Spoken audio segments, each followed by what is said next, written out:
Yay! Katarina! Yes, I know. Exactly. Welcome to another Facebook Live with myself and Katarina. And we have a hot topic. We'd like to talk to you about you being you, the fuel or foe of your creation. So, Yeah. so Kat, tell me, what is it that actually sort of gets you going with, let's just start there and then we can, see where we go. And I have to say, Laura, you're moving some papers or something. Oh my gosh. Okay. Okay, I'm on the wrong headphone. Let me just change that. Hold on. That's why, because it was dangling. So Okay. everyone, this is what disturbs creation. It's like when you're a little somebody is scrapey, then you're like, oh, we need to change that first. Okay. Yeah, what gets me going? What's my fuel? So I would say it's an interesting thing because creation itself is my fuel. Hmm. And for me, when I go into the space of creation, that gives me energy. So it's Hmm. nearly like if I don't have energy, if I just start creating something, that will itself be the fuel. And when I was looking at this, the difference between is being you the fuel or foe, I Hmm. think that the main difference is if what you're creating is congruent with who you be. Like Yeah. if whatever you're creating is congruent with who you be, then it is a fuel. Then it will allow you to go into the space of flow. And you Hmm. won't even care, like the time passes by, you don't even, you may move, but it's like it's so irrelevant because you're so congruent with who you be and what you're creating that it Yeah. just flows. And then Yeah. when you are trying to create something that isn't congruent with who you be, that maybe something you decided you should create, or somebody told you need to create, or you're trying to tick off a box somewhere that somehow you think is going to make you successful, then you being you is actually going to be a foe to that creation because it will get in the way because Hmm. your who you be won't contribute. It will actually go, hey, you should really go over here and maybe watch a TV show or Yeah. Exactly. take a bath or something. So I think the congruency is the key. Like when you're creating from who you be, then you be more of you. And when you're Hmm. creating something that isn't congruent with that, then you literally, it's like stopping the actual flow. Hmm. And it's also a way how you know if Hmm. whatever you're creating is actually congruent with who you be. Yeah. Well, I think also most people are, taught to create by constantly course correcting, Mm, based on other people's kind of expectations, judgments, so looking outside of you to see what's going on and then sort of, basing your choices on other people's as opposed to asking questions and, doing what actually works for you. Can you maybe talk a little bit about that? yeah, Mhm. that's a great example because course correcting in itself is quite interesting because consciousness is Yeah. continuously course correcting. So I remember we used this we were talking about white consciousness, and we used this like when an airplane flies from like London to New York, Yeah. there is continuous course correction. Like Yeah. all the time as they fly over, they actually change the course a little bit depending on the wind situation or Hmm. like whatever is going on. And when we function from consciousness, from awareness, we make a choice, one Hmm. choice. Let's put this color on top of this one if we're painting, for example. And then from that we get the awareness, okay, what does this painting look like now?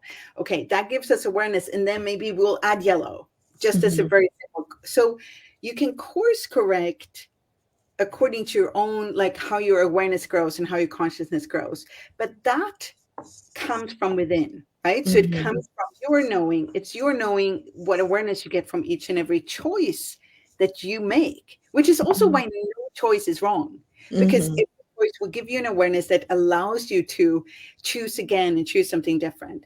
And what you're describing is when you basically course correct according to all the judgments, expectations, conclusions, decisions, definitions around you. Yeah. And that will actually leave you kind of like a leaf blowing in a wind that you don't even want to be in. Like you Yeah. have to know.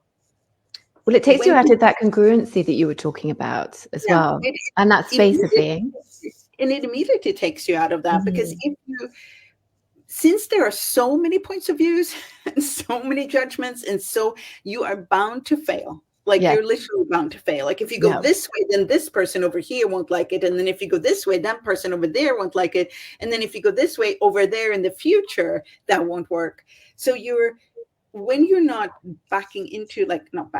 when you're not tapping into that core of your being, what's actually true for you, you Mhm. will basically course correct dependent on all these outer factors, instead of Mhm. course correcting, Mhm. okay, is this true for me? And Mhm.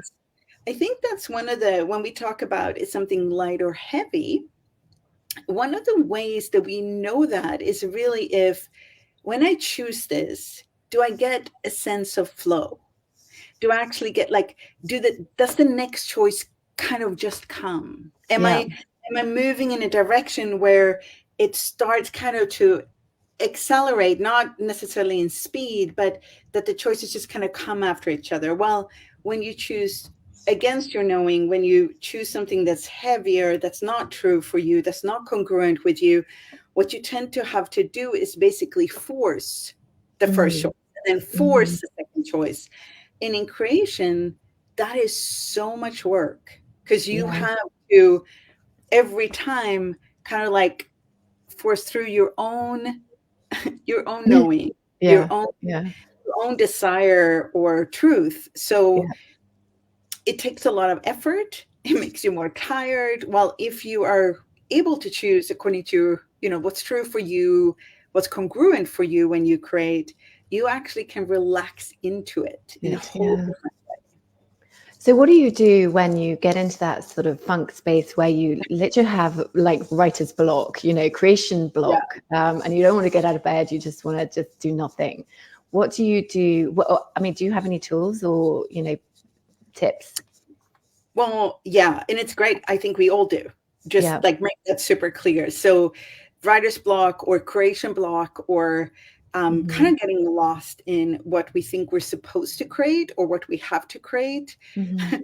All of that we Yeah. continuously are fed with Yeah. from everywhere, independent of Mhm. age, really, independent on where we're at in our lives. There's always something we're supposed to create, supposed to do.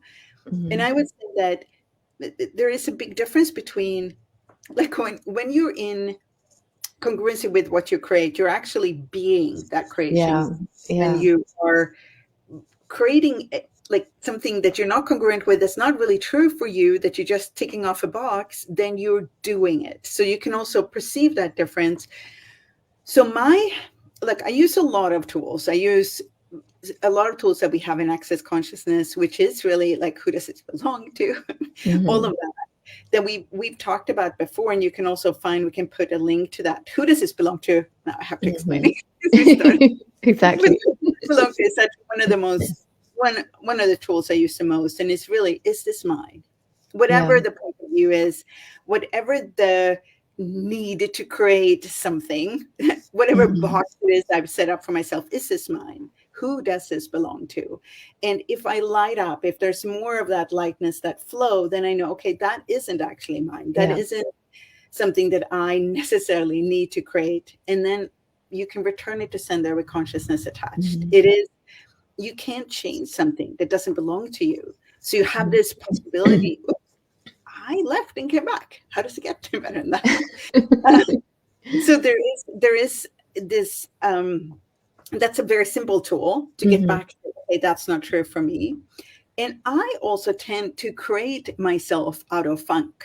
And Mm. I've done it, I think, most of my life, actually. So when I get to a place where I can't write this, for example, or I can't do this, I sidetrack myself and I go, okay, what else could I create?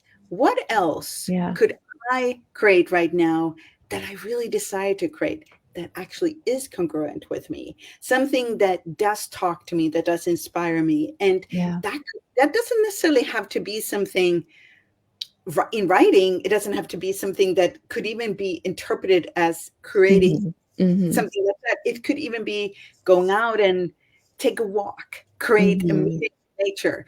But that particular, like, what else could I create in my life for me, as me, being me right now? And in that moment of creation, I tend to find the way back to me. And from there, I can look at that, whatever it is that I couldn't get to before. Because if I keep looking at it from the place of judgment, okay, I'm stuck here, I don't know how to get there, then I won't get there, because the judgment and the incongruence is actually in the way for me to even find what's going on. So exactly. Yeah. So by kind of like taking a side road, whatever you say, like a detour, a sort of, yes, a little break. Yeah, taking a little creational break. Well, actually, and so that's, I don't mean a break necessarily. A break, I think, could work really well too. I think a break could be great. That's another way. It's kind of like when you do an algorithmic interrupt, right? You do a break, you do something completely different. You go off and dance, or you go off and run, or you go off and drink, whatever you want to do, like do a interrupt. That also can work. So that's a great tip. What I do is I take, what did you call it? A detour? Yeah, I take a crazy detour. And I go and create something different. Yes. Something that I really want to create. Something sometimes completely useless. Something that no one ever would use or will use. I don't know. I'm just creating in from the pure sheer joy of it. Just to get back to that space of me through the creation. And that's, it's something that somehow I've done ever since I was a kid, that I've just kind of developed more as I grow older. It works so well, and it gives me joy. I'm not sure if it will work for everyone. So I love the algorithmic interrupt thing of having a total break, doing something totally different. I think also asking, who does this belong to? Who does this like need to create this particular? Is this mine? Is this congruent with what I would like to create? And if it's not, maybe you still have to create it, but then you can just go, okay, I just need to get this done so I can move on to other things. Like there is a way where you can actually, just by the awareness that this isn't something that is congruent with you, you can use that awareness. Okay, I'll just have to handle this so that I can move on to the things I really would like to create. And also not judging yourself in that, when you're in that space, because I think, when you judge yourself, you tend to go down like a whirlpool and deeper into that. You're not wrong, and it happens to everybody. So, and how can you use it to your advantage? And as Kat, you just said, what if you take a detour and go and create something different? So. Well, and that's and that's kind of like, even before you do any of the things I suggested. Well, you can just belong to first, and then yes, the only way a break or a detour, a creation detour, will work is if you don't judge yourself. So if you're willing to actually look at, okay, wow, there's nothing here. Like I can't find a word in my head. I can't find an idea. Even if I try to, look under my smallest little toe, there's nothing there. In that moment, that's one of the key places to go, okay, well, that's where I am like now. How does it get any better than that? And then start to look for different ways that you can kind of like do a reset. What you can look for, if I was being me right now, truly being me right now, what would I choose? What would I create? Who would I be? And to do that, you kind of have to get out of the judgment, like you're saying, which is so true.